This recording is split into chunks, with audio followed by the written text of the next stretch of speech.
부록의 나이는 40을, 지천명의 나이는 50을 의미한다. 우리 인생에서 40대와 50대는 특별한 의미를 지닌다. 40에는 세상의 유혹에 흔들리지 않고 자신만의 길을 찾아가는 지혜를 얻게 되며, 50에는 하늘의 뜻을 깨닫는다는 의미를 담고 있다. 우리의 인생은 단 한 번뿐인 귀중한 것이다.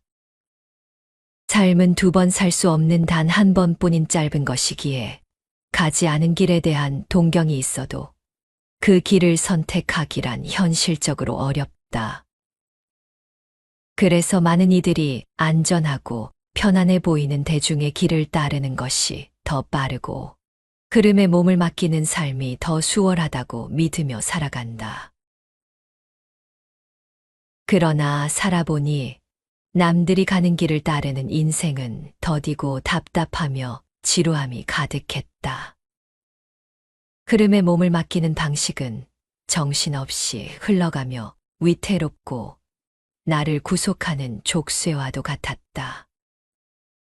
반면에 자신만의 길을 개척하는 인생은 비록 어려움이 따르지만 그 속에서 느끼는 자유와 성취감은 비교할 수 없을 정도로 컸다. 스스로 개척하는 삶은 비록 험난했지만 그 속에서 느낀 행복은 무엇과도 바꿀 수 없었다. 내가 주도적으로 세운 목표를 향해 나아가는 여정은 바쁘지만 그 바쁨 속에서 느껴지는 선명함과 즐거움은 마치 흐린 날씨 속에서 비로소 드러나는 찬란한 햇살과 같았다. 배울 만큼 배웠으나 삶의 기준은 자주 흔들린다. 들을 만큼 들었으나 무엇이 중요한지 가늠하기 어려울 때가 있다. 열심히 살았다고 자부했지만 그것은 그저 나의 기준일 수 있다. 나이가 들면 자연스레 지혜가 생겨날 줄 알았으나 그렇지 않다는 것을 알게 된다. 잘 살고 싶다고 하면서 저 잘난 맛의 수많은 조언은 흘려듣는다. 듣고 또 들어도 그저 스쳐 지나가는 바람에 불과하다. 그러니 많이 듣고 많이 읽는 것이 중요한 게 아니다. 한 권의 책을 읽더라도 한 사람의 이야기를 듣더라도 그 속에 담긴 마음이 중요한 것이다. 어떤 마음으로 임하느냐가 더 중요하다는 것을 깨달아야 한다. 40과 50 사이 인생의 중심에 서서 우리는 종종 자신의 삶을 되돌아보게 된다. 지금까지의 삶이 만족스러웠는지, 앞으로 어떻게 살아갈 것인지에 대해 깊이 고민해 보아야 한다. 이 시기는 단순히 인생의 중간 지점이 아니라 새로운 시작을 위한 중요한 전환점이 될 수 있다. 더 나은, 더 멋진 삶을 위해 자신을 돌아보고 단단히 다듬어야 할 때이다. 진정으로 의미 있는 삶을 살기 위해서는 자신의 내면을 강화하고 일과 관계에 대한 새로운 시각을 가져야 한다. 우리에게 필요한 것은 자신을 더 깊이 이해하고 일과 관계를 새롭게 정립하여 흔들림 없는 삶의 기준을 세우는 것이다. 흘러가는 대로 살고 싶지 않다면 나 자신이 내 삶의 주인이 되어야 한다. 스스로 일어설 수 있는 내면의 근력을 키워야 한다. 방황하며 흔들리고 싶지 않다면 내가 하는 일의 주인이 되어 흔들림 없이 앞으로 나아가는 힘을 길러야 한다. 외로이 살고 싶지 않다면 관계의 근력을 강화해 타인과 함께 살아가는 힘을 키워야 한다. 또한 타인과의 관계를 통해 함께 성장하고 행복을 나누는 법을 배워야 한다. 그 과정에서 고전의 지혜는 훌륭한 안내자가 될 수 있다. 그 중에서도 논어는 빛나는 길잡이가 된다. 삶에서 주체적인 기준을 세우는 법, 일에서 흔들림 없이 나아가는 태도, 그리고 사람들과 더불어 행복해지는 길을 배울 수 있다. 삶과 일, 관계는 서로 깊이 얽혀 있다. 나 자신을 단단히 다잡고 일에서 흔들림 없이 나아가며 관계 속에서 진정한 행복을 찾을 수 있는 지혜를 얻을 수 있다. 공자는 말했다. 본성은 서로 비슷하나 반복을 통해 서로 멀어진다. 그 어떤 조건도 달지 않고 꾸준히 반복하는 것만으로도 아름다운 결과를 만들어낼 수 있다는 이 말은 부족한 우리에게 늘 큰 힘이 되어준다. 끊임없는 노력과 반복은 우리를 더 나은 존재로 만들어준다. 흔들리고 답답할 때에도 앞으로 나아갈 수 있는 원동력이 되어준다. 반복이 모든 것을 이루는 힘이라면 잘하든 못하든 꾸준히 하는 것이 중요하다. 오늘의 반복이 내일의 나를 더 나은 존재로 만들어준다면 이보다 더 큰 희망은 없을 것이다. 누구나 최소 한 가지는 잘할 수 있다. 태어나면서 가진 게 많은 사람은 그렇지 않은 사람보다 더 빠르게 성취할 수는 있어도 그것은 시간의 문제일 뿐 가능과 불가능의 문제는 아니다. 누구나 여러 가지를 잘하기는 어렵지만 한 가지는 잘할 수 있는 열쇠가 바로 반복에 있다. 어떤 일이든 잘 알면 좋아하게 되고 좋아하면 잘하게 된다. 잘하게 되면 그 일을 오래 하기가 쉽고 오래 하다 보면 그 분야에서 최고가 될 수 있다. 결국 삶은 자신을 끊임없이 단련하고 발전시키는 과정이다. 나의 길을 끌고 가며 내가 선택한 삶을 사랑하고 그 안에서 진정한 나를 찾으며 성장해 나가는 여정이다. 오늘 낭독할 책은 40과 50 사이이다. 베스트셀러 50에 있는 논어의 저자가 2500년 자기 경영 교과서 논어에서 핵심 30수와 공자와 제자들의 이야기를 뽑아 이 책을 펴냈다. 자기 자신, 일, 관계의 기준을 새롭게 정립하고 살아가는데 필요한 조언을 들을 수 있을 것이다. 함께하면 즐겁고 편안한 친구가 되는 법. 논어에서는 친구의 기준이나 친구 사이의 유의할 일들을 여러 가지로 가르치고 있다. 그중 몇 가지를 소개해 보겠다. 여기에서 이야기하는 친구는 학교 친구도 사회 친구도 직장 동료 혹은 가벼운 선후배까지도 포함할 수 있다. 첫째, 유익한 친구. 친구 따라 강남 간다라는 말이 있다. 자기는 하고 싶지 않으나 친구에게 이끌려서 덩달아 일에 참여하게 된다는 뜻이다. 유유상종이라는 말도 있다. 같은 무리끼리 서로 따르고 좇는다는 뜻이다. 그러니 공자께서도 서로 유익한 친구가 있다고 했다. 공자께서 말씀하셨다.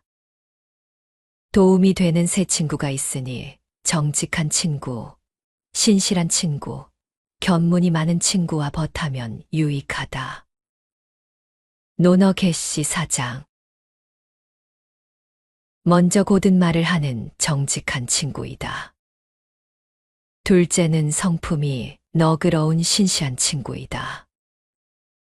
마지막으로 견문이 넓어 지식이 해박한 친구이다.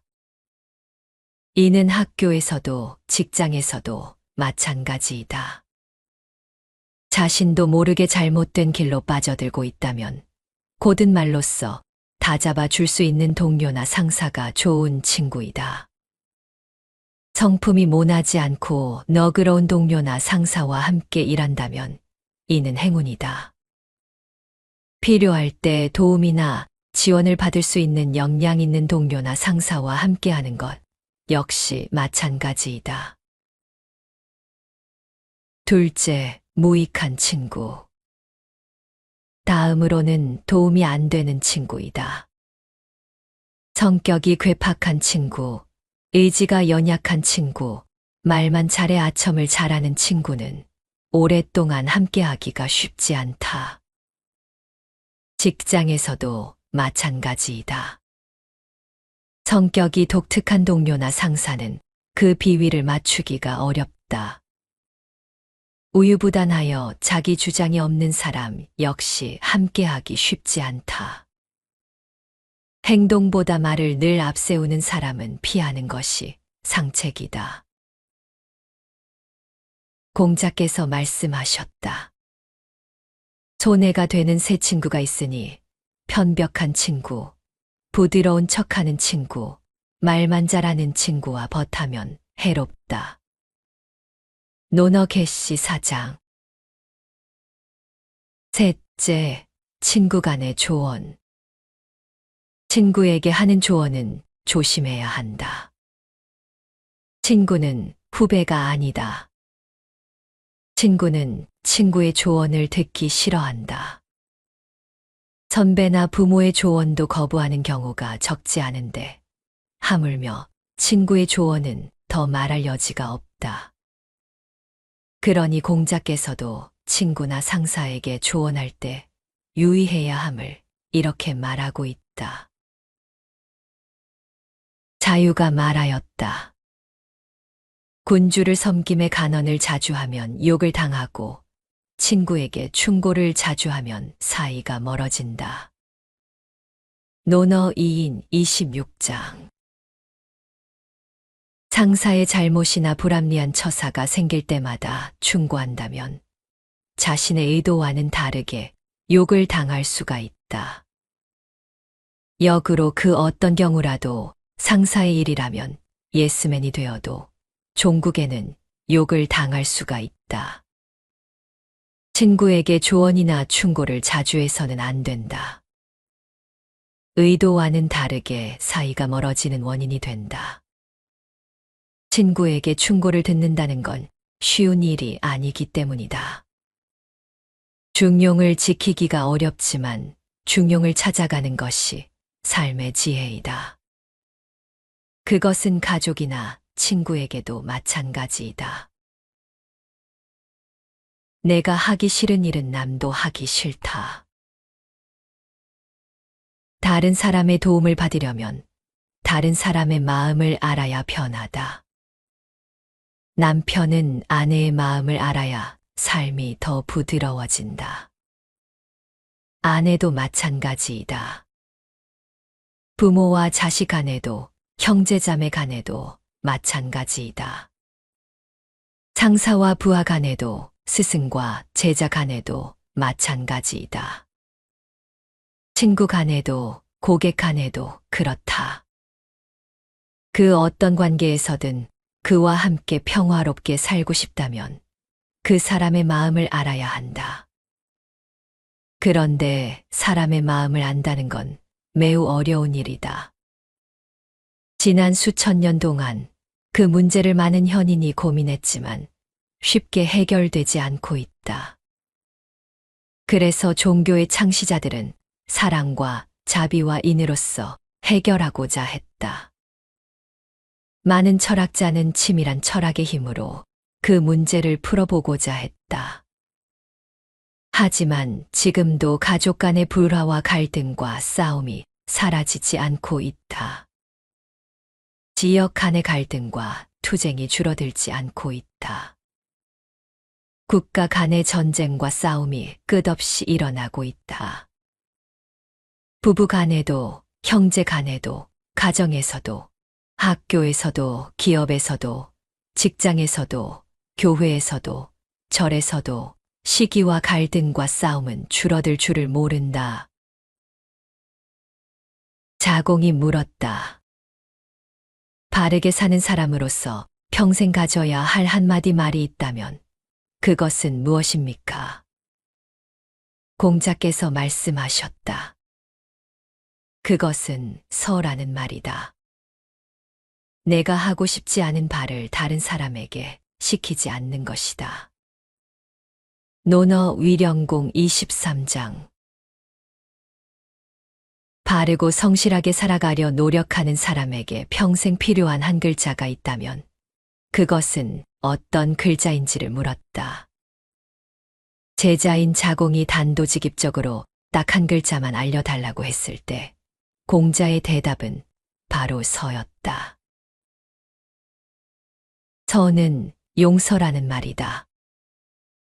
용서는 받아들인다, 담는다는 의미이다. 서는 같을 여와 마음심이 더해진 글자로 같은 마음이다. 그러니 누군가를 용서한다는 것은 그의 마음과 나의 마음이 같아지는 것이다. 서로의 마음이 같아지려면 서로 상대의 입장에 서야 한다. 용서하는 사람은 용서받는 사람의 입장이, 용서받는 사람은 용서하는 사람의 입장이 되어야 가능하다. 상대의 입장에 서려면 기소불용물 시어인이 되어야 한다. 내가 하고 싶지 않은 바를 다른 사람에게 베풀지 말아야 한다. 일을 쉽게 풀면 아주 간단하다. 내가 욕 듣기 싫으면 내가 먼저 욕하지 않으면 된다. 다른 사람이 내게 짜증내는 것이 싫으면 내가 먼저 다른 사람에게 짜증내지 않으면 된다. 거만한 사람의 모습이 싫으면 내가 먼저 다른 사람에게 거만 떨지 않으면 된다. 이게 바로 기소불용물 시어인이다. 내가 하고 싶지 않은 바를 다른 사람에게 하지 않는 것이다. 이게 바로 서이다. 그런데 이게 여간 어려운 일이 아니다. 이게 쉬운 일이라면 기소불용물 시어인의 논어 어구는 이미 오래전에 사라졌을 것이다. 많은 사람이 욕하지 않고 짜증내지 않고 거만하지 않다면 공자께서 굳이 이 서를 말할 필요가 없기 때문이다. 그런데 2500년 전 사람들도 1000년 전 사람들도 지금 사람들도 자기는 욕 듣는 것을 싫어하면서도 다른 사람에게는 욕을 하고 있기에 서의 정신이 필요한 것이다. 어쩌면 이는 사람들이 세상에 존재하는 한 영원히 사라지지 않을 숙제이기도 하다. 사람은 홀로 태어나 함께 살다 홀로 죽어가는 존재이다. 처음과 끝은 혼자지만 우리의 삶은 혼자가 아니다.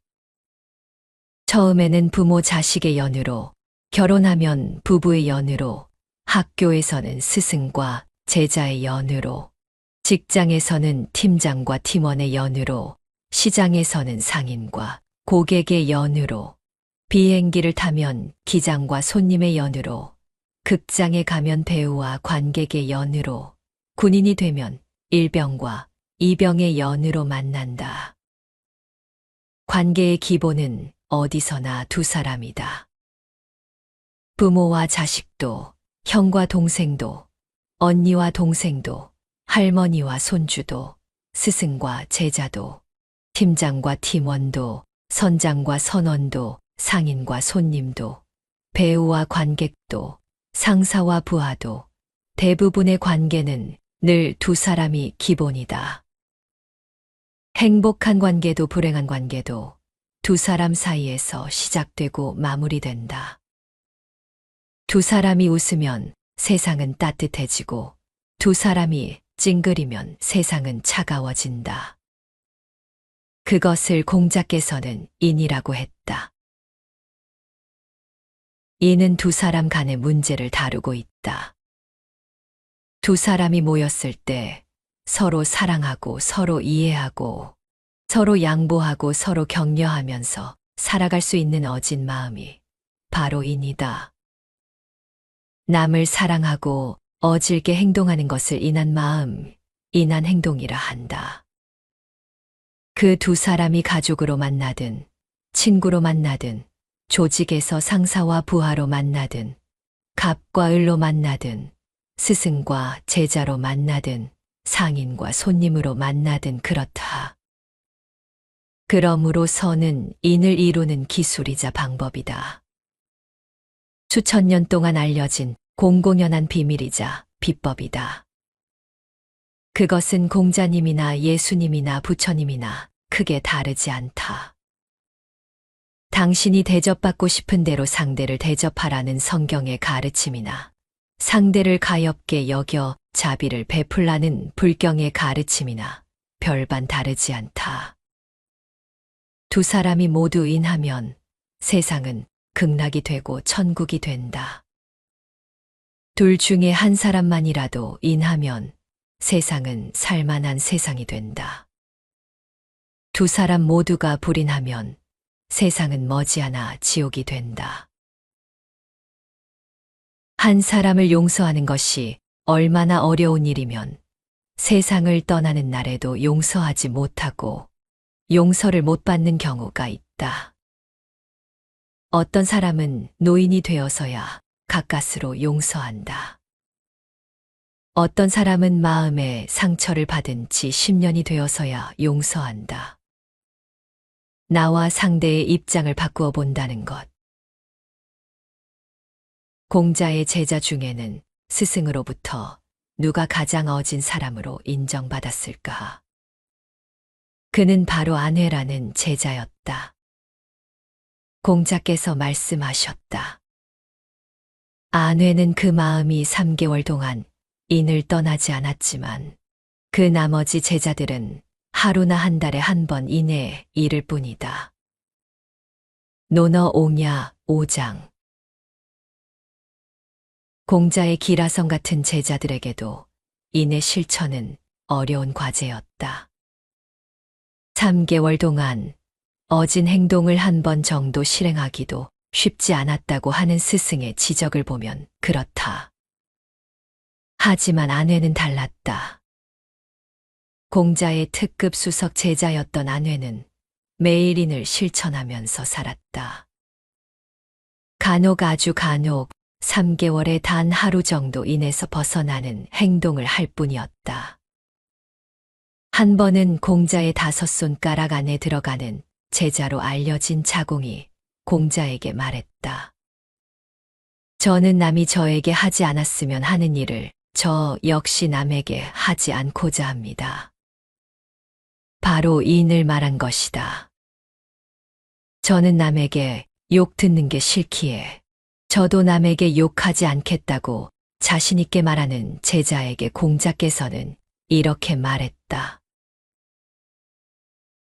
공자께서 말씀하셨다. 자공아, 그것은 내가 할 수 있는 일이 아니다.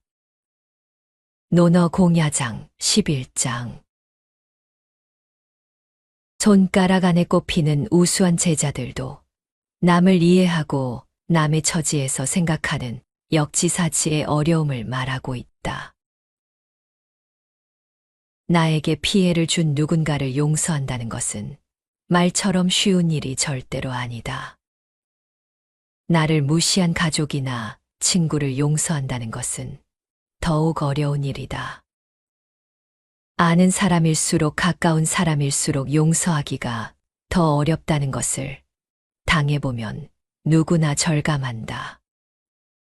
어쩌면 평생을 두고 용서하지 못할 수도 있다. 그토록 쉽지 않은 일이다. 그러니 우리가 공자의 특급 수석 제자였던 안회에게 우리의 인을 비교하기보다 다른 제자들과 비교해보는 게 더 현실적일 수 있다. 근거리에서 공자를 가까이 한 제자들도 3개월에 단 한 번 정도 인을 실천할 정도로 인의 실천이 어려웠다면 지금의 우리는 인의 실천이 얼마나 어렵겠는가. 그러니 반년에 한 번이라도, 아니 1년에 한 번이라도 우리가 인을 실천할 수 있다면 이는 대단한 일이 아닐 수 없다. 정말 쉽지 않지만 용서하기 어려운 일을 용서해 준다면, 아니 정말 용서받기 어려운 일을 상대로부터 용서받는 일이 실제로 일어난다면 세상이 얼마나 아름다워 보일까? 얼마나 평온해 보일까? 지금이 아니라면 3개월 후, 1년 후, 아니 2년 후라도 서로 용서하고 이해해 줄 수 있다면 얼마나 좋을까? 용서가 어려운 일이지만 일을 끝내 포기하고 싶지는 않다. 노너의 가르침에서 인간관계의 진정한 지혜란 무엇인지 되새겨보자. 정직하고 신실하며 함께할 때 삶의 길을 넓혀주는 사람이 바로 좋은 관계이다. 이런 유익한 사람들과 함께하는 것은 우리의 삶에 큰 자산이 된다. 반대로 말뿐인 위선적 관계나 거짓된 사람들과의 연결은 결국 상처를 남길 뿐이다. 관계의 평화는 타인의 마음을 헤아리는 데서 시작된다. 다른 사람의 입장에서 생각하고 내가 원치 않는 일은 상대에게도 강요하지 않는 것. 이 단순한 실천이 삶을 부드럽고 따뜻하게 한다. 서로의 마음을 조금 더 헤아릴 수 있다면 내 인생은 한층 평화로운 삶이 될 것이다. 조언과 충고 또한 신중해야 한다. 상대방이 원하지도 않는데 시도 때도 없이 던지는 가벼운 충고는 때로는 큰 화가 되어 돌아올 수 있다. 상대방이 필요할 때만 건네는 조언이 관계를 유지하고 발전시킬 수 있다. 무엇보다도 상대의 입장을 이해하고 기다릴 줄 아는 마음이 진정한 관계의 지혜이다. 그리고 우리에게 필요한 것은 용서다. 용서는 남의 잘못을 받아들이는 너그러움이며 서로의 마음을 하나로 만드는 힘이다. 용서를 통해 얽힌 마음들이 풀어질 때 우리는 비로소 더 나은 삶을 향해 나아갈 수 있다. 이해와 자비로 서로를 대하고 인내와 너그러움으로 관계를 맺어가는 이 길이야말로 진정한 성장의 길이다. 삶이 가끔 힘들고 험난할지라도 우리는 이 마음을 가슴에 품고 나아가자. 그것이 우리 자신을 성장시키고 다른 이들과 평화롭게 어우러질 수 있는 길이기 때문이다.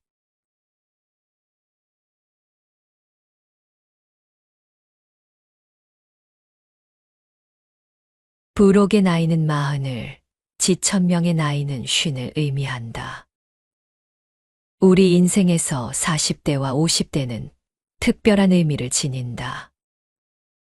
40에는 세상의 유혹에 흔들리지 않고 자신만의 길을 찾아가는 지혜를 얻게 되며 50에는 하늘의 뜻을 깨닫는다는 의미를 담고 있다. 우리의 인생은 단 한 번뿐인 귀중한 것이다. 삶은 2번 살 수 없는 단 한 번뿐인 짧은 것이기에 가지 않은 길에 대한 동경이 있어도 그 길을 선택하기란 현실적으로 어렵다. 그래서 많은 이들이 안전하고 편안해 보이는 대중의 길을 따르는 것이 더 빠르고 흐름에 몸을 맡기는 삶이 더 수월하다고 믿으며 살아간다. 그러나 살아보니 남들이 가는 길을 따르는 인생은 더디고 답답하며 지루함이 가득했다. 흐름에 몸을 맡기는 방식은 정신없이 흘러가며 위태롭고 나를 구속하는 족쇄와도 같았다. 반면에 자신만의 길을 개척하는 인생은 비록 어려움이 따르지만 그 속에서 느끼는 자유와 성취감은 비교할 수 없을 정도로 컸다. 스스로 개척하는 삶은 비록 험난했지만 그 속에서 느낀 행복은 무엇과도 바꿀 수 없었다. 내가 주도적으로 세운 목표를 향해 나아가는 여정은 바쁘지만 그 바쁨 속에서 느껴지는 선명함과 즐거움은 마치 흐린 날씨 속에서 비로소 드러나는 찬란한 햇살과 같았다. 배울 만큼 배웠으나 삶의 기준은 자주 흔들린다. 들을 만큼 들었으나 무엇이 중요한지 가늠하기 어려울 때가 있다. 열심히 살았다고 자부했지만 그것은 그저 나의 기준일 수 있다. 나이가 들면 자연스레 지혜가 생겨날 줄 알았으나 그렇지 않다는 것을 알게 된다. 잘 살고 싶다고 하면서 저 잘난 맛의 수많은 조언은 흘려듣는다. 듣고 또 들어도 그저 스쳐 지나가는 바람에 불과하다. 그러니 많이 듣고 많이 읽는 것이 중요한 게 아니다. 한 권의 책을 읽더라도 한 사람의 이야기를 듣더라도 그 속에 담긴 마음이 중요한 것이다. 어떤 마음으로 임하느냐가 더 중요하다는 것을 깨달아야 한다. 40과 50 사이 인생의 중심에 서서 우리는 종종 자신의 삶을 되돌아보게 된다. 지금까지의 삶이 만족스러웠는지, 앞으로 어떻게 살아갈 것인지에 대해 깊이 고민해 보아야 한다. 이 시기는 단순히 인생의 중간 지점이 아니라 새로운 시작을 위한 중요한 전환점이 될 수 있다. 더 나은, 더 멋진 삶을 위해 자신을 돌아보고 단단히 다듬어야 할 때이다. 진정으로 의미 있는 삶을 살기 위해서는 자신의 내면을 강화하고 일과 관계에 대한 새로운 시각을 가져야 한다. 우리에게 필요한 것은 자신을 더 깊이 이해하고 일과 관계를 새롭게 정립하여 흔들림 없는 삶의 기준을 세우는 것이다. 흘러가는 대로 살고 싶지 않다면 나 자신이 내 삶의 주인이 되어야 한다. 스스로 일어설 수 있는 내면의 근력을 키워야 한다. 방황하며 흔들리고 싶지 않다면 내가 하는 일의 주인이 되어 흔들림 없이 앞으로 나아가는 힘을 길러야 한다. 외로이 살고 싶지 않다면 관계의 근력을 강화해 타인과 함께 살아가는 힘을 키워야 한다. 또한 타인과의 관계를 통해 함께 성장하고 행복을 나누는 법을 배워야 한다. 그 과정에서 고전의 지혜는 훌륭한 안내자가 될 수 있다. 그 중에서도 논어는 빛나는 길잡이가 된다. 삶에서 주체적인 기준을 세우는 법, 일에서 흔들림 없이 나아가는 태도, 그리고 사람들과 더불어 행복해지는 길을 배울 수 있다. 삶과 일, 관계는 서로 깊이 얽혀 있다. 나 자신을 단단히 다잡고 일에서 흔들림 없이 나아가며 관계 속에서 진정한 행복을 찾을 수 있는 지혜를 얻을 수 있다. 공자는 말했다. 본성은 서로 비슷하나 반복을 통해 서로 멀어진다. 그 어떤 조건도 달지 않고 꾸준히 반복하는 것만으로도 아름다운 결과를 만들어낼 수 있다는 이 말은 부족한 우리에게 늘 큰 힘이 되어준다. 끊임없는 노력과 반복은 우리를 더 나은 존재로 만들어준다. 흔들리고 답답할 때에도 앞으로 나아갈 수 있는 원동력이 되어준다. 반복이 모든 것을 이루는 힘이라면 잘하든 못하든 꾸준히 하는 것이 중요하다. 오늘의 반복이 내일의 나를 더 나은 존재로 만들어준다면 이보다 더 큰 희망은 없을 것이다. 누구나 최소 한 가지는 잘할 수 있다. 태어나면서 가진 게 많은 사람은 그렇지 않은 사람보다 더 빠르게 성취할 수는 있어도 그것은 시간의 문제일 뿐 가능과 불가능의 문제는 아니다. 누구나 여러 가지를 잘하기는 어렵지만 한 가지는 잘할 수 있는 열쇠가 바로 반복에 있다. 어떤 일이든 잘 알면 좋아하게 되고 좋아하면 잘하게 된다. 잘하게 되면 그 일을 오래 하기가 쉽고 오래 하다 보면 그 분야에서 최고가 될 수 있다. 결국 삶은 자신을 끊임없이 단련하고 발전시키는 과정이다. 나의 길을 끌고 가며 내가 선택한 삶을 사랑하고 그 안에서 진정한 나를 찾으며 성장해 나가는 여정이다. 오늘 낭독할 책은 40과 50 사이이다. 베스트셀러 50에 있는 논어의 저자가 2500년 자기 경영 교과서 논어에서 핵심 30수와 공자와 제자들의 이야기를 뽑아 이 책을 펴냈다. 자기 자신, 일, 관계의 기준을 새롭게 정립하고 살아가는데 필요한 조언을 들을 수 있을 것이다. 함께하면 즐겁고 편안한 친구가 되는 법. 논어에서는 친구의 기준이나 친구 사이의 유의할 일들을 여러 가지로 가르치고 있다. 그중 몇 가지를 소개해 보겠다. 여기에서 이야기하는 친구는 학교 친구도 사회 친구도 직장 동료 혹은 가벼운 선후배까지도 포함할 수 있다. 첫째, 유익한 친구. 친구 따라 강남 간다라는 말이 있다. 자기는 하고 싶지 않으나 친구에게 이끌려서 덩달아 일에 참여하게 된다는 뜻이다. 유유상종이라는 말도 있다. 같은 무리끼리 서로 따르고 좇는다는 뜻이다. 그러니 공자께서도 서로 유익한 친구가 있다고 했다. 공자께서 말씀하셨다. 도움이 되는 새 친구가 있으니 정직한 친구, 신실한 친구, 견문이 많은 친구와 벗하면 유익하다. 논어 개시 4장. 먼저 고든 말을 하는 정직한 친구이다. 둘째는 성품이 너그러운 신시한 친구이다. 마지막으로 견문이 넓어 지식이 해박한 친구이다. 이는 학교에서도 직장에서도 마찬가지이다.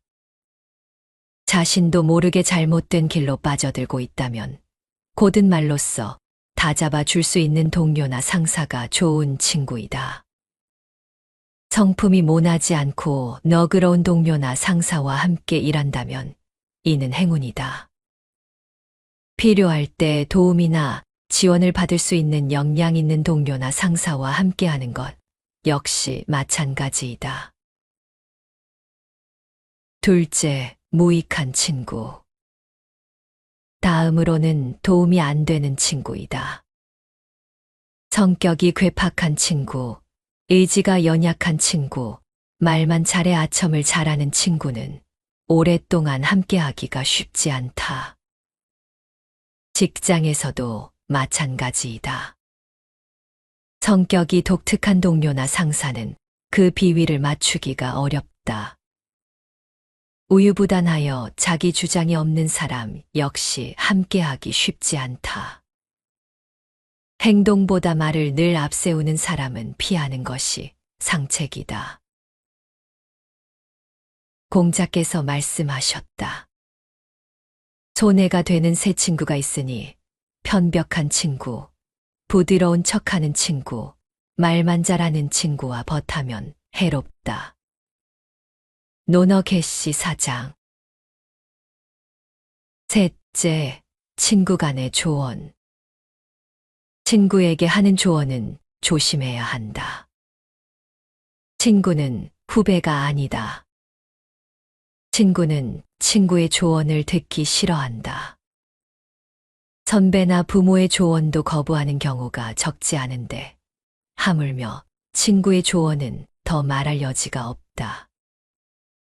그러니 공자께서도 친구나 상사에게 조언할 때 유의해야 함을 이렇게 말하고 있다. 자유가 말하였다. 군주를 섬김에 간언을 자주 하면 욕을 당하고 친구에게 충고를 자주 하면 사이가 멀어진다. 논어 2인 26장. 상사의 잘못이나 불합리한 처사가 생길 때마다 충고한다면 자신의 의도와는 다르게 욕을 당할 수가 있다. 역으로 그 어떤 경우라도 상사의 일이라면 예스맨이 되어도 종국에는 욕을 당할 수가 있다. 친구에게 조언이나 충고를 자주 해서는 안 된다. 의도와는 다르게 사이가 멀어지는 원인이 된다. 친구에게 충고를 듣는다는 건 쉬운 일이 아니기 때문이다. 중용을 지키기가 어렵지만 중용을 찾아가는 것이 삶의 지혜이다. 그것은 가족이나 친구에게도 마찬가지이다. 내가 하기 싫은 일은 남도 하기 싫다. 다른 사람의 도움을 받으려면 다른 사람의 마음을 알아야 편하다. 남편은 아내의 마음을 알아야 삶이 더 부드러워진다. 아내도 마찬가지이다. 부모와 자식 간에도 형제자매 간에도 마찬가지이다. 상사와 부하 간에도 스승과 제자 간에도 마찬가지이다. 친구 간에도 고객 간에도 그렇다. 그 어떤 관계에서든 그와 함께 평화롭게 살고 싶다면 그 사람의 마음을 알아야 한다. 그런데 사람의 마음을 안다는 건 매우 어려운 일이다. 지난 수천 년 동안 그 문제를 많은 현인이 고민했지만 쉽게 해결되지 않고 있다. 그래서 종교의 창시자들은 사랑과 자비와 인으로써 해결하고자 했다. 많은 철학자는 치밀한 철학의 힘으로 그 문제를 풀어보고자 했다. 하지만 지금도 가족 간의 불화와 갈등과 싸움이 사라지지 않고 있다. 지역 간의 갈등과 투쟁이 줄어들지 않고 있다. 국가 간의 전쟁과 싸움이 끝없이 일어나고 있다. 부부 간에도, 형제 간에도, 가정에서도, 학교에서도, 기업에서도, 직장에서도, 교회에서도, 절에서도 시기와 갈등과 싸움은 줄어들 줄을 모른다. 자공이 물었다. 바르게 사는 사람으로서 평생 가져야 할 한마디 말이 있다면 그것은 무엇입니까? 공자께서 말씀하셨다. 그것은 서라는 말이다. 내가 하고 싶지 않은 바를 다른 사람에게 시키지 않는 것이다. 논어 위령공 23장. 바르고 성실하게 살아가려 노력하는 사람에게 평생 필요한 한 글자가 있다면 그것은 어떤 글자인지를 물었다. 제자인 자공이 단도직입적으로 딱 한 글자만 알려달라고 했을 때 공자의 대답은 바로 서였다. 서는 용서라는 말이다. 용서는 받아들인다, 담는다는 의미이다. 서는 같을 여와 마음심이 더해진 글자로 같은 마음이다. 그러니 누군가를 용서한다는 것은 그의 마음과 나의 마음이 같아지는 것이다. 서로의 마음이 같아지려면 서로 상대의 입장에 서야 한다. 용서하는 사람은 용서받는 사람의 입장이, 용서받는 사람은 용서하는 사람의 입장이 되어야 가능하다. 상대의 입장에 서려면 기소불용물 시어인이 되어야 한다. 내가 하고 싶지 않은 바를 다른 사람에게 베풀지 말아야 한다. 일을 쉽게 풀면 아주 간단하다. 내가 욕 듣기 싫으면 내가 먼저 욕하지 않으면 된다. 다른 사람이 내게 짜증내는 것이 싫으면 내가 먼저 다른 사람에게 짜증내지 않으면 된다. 거만한 사람의 모습이 싫으면 내가 먼저 다른 사람에게 거만 떨지 않으면 된다. 이게 바로 기소불용물 시어인이다. 내가 하고 싶지 않은 바를 다른 사람에게 하지 않는 것이다. 이게 바로 서이다. 그런데 이게 여간 어려운 일이 아니다. 이게 쉬운 일이라면 기소불용물 시어인의 논어 어구는 이미 오래전에 사라졌을 것이다. 많은 사람이 욕하지 않고 짜증내지 않고 거만하지 않다면 공자께서 굳이 이 서를 말할 필요가 없기 때문이다.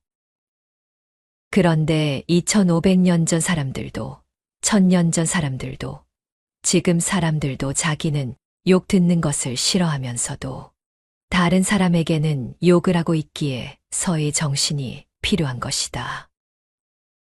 어쩌면 이는 사람들이 세상에 존재하는 한 영원히 사라지지 않을 숙제이기도 하다. 사람은 홀로 태어나 함께 살다 홀로 죽어가는 존재이다. 처음과 끝은 혼자지만 우리의 삶은 혼자가 아니다. 처음에는 부모 자식의 연으로, 결혼하면 부부의 연으로, 학교에서는 스승과 제자의 연으로, 직장에서는 팀장과 팀원의 연으로, 시장에서는 상인과 고객의 연으로, 비행기를 타면 기장과 손님의 연으로, 극장에 가면 배우와 관객의 연으로, 군인이 되면 일병과 이병의 연으로 만난다. 관계의 기본은 어디서나 두 사람이다. 부모와 자식도, 형과 동생도, 언니와 동생도, 할머니와 손주도, 스승과 제자도, 팀장과 팀원도, 선장과 선원도, 상인과 손님도, 배우와 관객도, 상사와 부하도, 대부분의 관계는 늘 두 사람이 기본이다. 행복한 관계도 불행한 관계도 두 사람 사이에서 시작되고 마무리된다. 두 사람이 웃으면 세상은 따뜻해지고 두 사람이 찡그리면 세상은 차가워진다. 그것을 공자께서는 인이라고 했다. 이는 두 사람 간의 문제를 다루고 있다. 두 사람이 모였을 때 서로 사랑하고 서로 이해하고 서로 양보하고 서로 격려하면서 살아갈 수 있는 어진 마음이 바로 인이다. 남을 사랑하고 어질게 행동하는 것을 인한 마음, 인한 행동이라 한다. 그 두 사람이 가족으로 만나든 친구로 만나든 조직에서 상사와 부하로 만나든 갑과 을로 만나든 스승과 제자로 만나든 상인과 손님으로 만나든 그렇다. 그러므로 서는 인을 이루는 기술이자 방법이다. 수천 년 동안 알려진 공공연한 비밀이자 비법이다. 그것은 공자님이나 예수님이나 부처님이나 크게 다르지 않다. 당신이 대접받고 싶은 대로 상대를 대접하라는 성경의 가르침이나 상대를 가엾게 여겨 자비를 베풀라는 불경의 가르침이나 별반 다르지 않다. 두 사람이 모두 인하면 세상은 극락이 되고 천국이 된다. 둘 중에 한 사람만이라도 인하면 세상은 살만한 세상이 된다. 두 사람 모두가 불인하면 세상은 머지않아 지옥이 된다. 한 사람을 용서하는 것이 얼마나 어려운 일이면 세상을 떠나는 날에도 용서하지 못하고 용서를 못 받는 경우가 있다. 어떤 사람은 노인이 되어서야 가까스로 용서한다. 어떤 사람은 마음에 상처를 받은 지 10년이 되어서야 용서한다. 나와 상대의 입장을 바꾸어 본다는 것.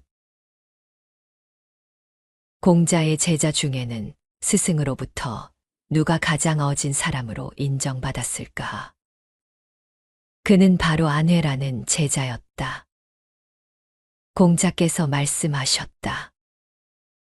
안회는 그 마음이 3개월 동안 인을 떠나지 않았지만 그 나머지 제자들은 하루나 한 달에 한 번 이내에 이를 뿐이다. 논어 옹야 5장 공자의 기라성 같은 제자들에게도 인의 실천은 어려운 과제였다. 3개월 동안 어진 행동을 한 번 정도 실행하기도 쉽지 않았다고 하는 스승의 지적을 보면 그렇다. 하지만 안회는 달랐다. 공자의 특급 수석 제자였던 안회는 매일 인을 실천하면서 살았다. 간혹 아주 간혹 3개월에 단 하루 정도 인에서 벗어나는 행동을 할 뿐이었다. 한 번은 공자의 5손가락 안에 들어가는 제자로 알려진 자공이 공자에게 말했다. 저는 남이 저에게 하지 않았으면 하는 일을 저 역시 남에게 하지 않고자 합니다. 바로 이 인을 말한 것이다. 저는 남에게 욕 듣는 게 싫기에 저도 남에게 욕하지 않겠다고 자신 있게 말하는 제자에게 공자께서는 이렇게 말했다. 공자께서 말씀하셨다. 자공아, 그것은 내가 할 수 있는 일이 아니다. 논어 공야장 11장. 손가락 안에 꼽히는 우수한 제자들도 남을 이해하고 남의 처지에서 생각하는 역지사지의 어려움을 말하고 있다. 나에게 피해를 준 누군가를 용서한다는 것은 말처럼 쉬운 일이 절대로 아니다. 나를 무시한 가족이나 친구를 용서한다는 것은 더욱 어려운 일이다. 아는 사람일수록 가까운 사람일수록 용서하기가 더 어렵다는 것을 당해보면 누구나 절감한다. 어쩌면 평생을 두고 용서하지 못할 수도 있다.